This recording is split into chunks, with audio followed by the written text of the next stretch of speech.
we can do is take your calls. We have a line set up.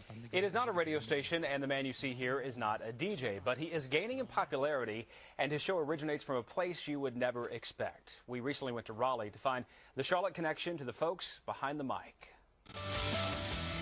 It's time for NC Divorce Talk Radio Live. I'm your host, Lee Rosen. From an office building in Raleigh, attorneys Lee Rosen, Lisa, how are you doing? Good. And Lisa Angel begin their firm's weekly 30-minute show. What it really is something that makes lawyers feel good about their jobs.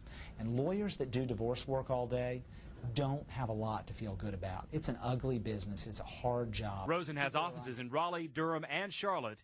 For years, the attorneys have answered questions on the firm's website. Our site gets a few thousand visitors a day. Playing off that demand for free legal advice is what pushed them to this. It's just amazing that the technology enables us to reach out into a little remote mountain community. Right now, the radio show is only accessible on the web. Listeners can also download past shows from sites like iTunes. Charlotte has been probably the largest area where we've had calls. The calls cover a wide range of issues. There are a lot of people that are actually fighting over joint custody, not really knowing what it means. From custody to child support and alimony. My wife and I have just recently separated. This man recently found out a child he thought he fathered isn't his.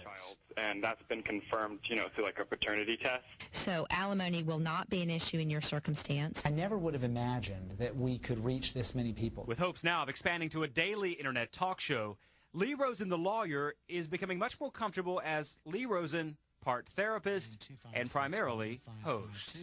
Email address is radio@rosen.com. We'll be back here next week. Thanks so much for being with us. And Rosen tells me NC Divorce Talk Radio has resulted in some new clients, but not nearly as many as you may think. One reason there is a bulk of listeners in areas where the firm does not have offices. He says he's even gotten emails from military personnel overseas.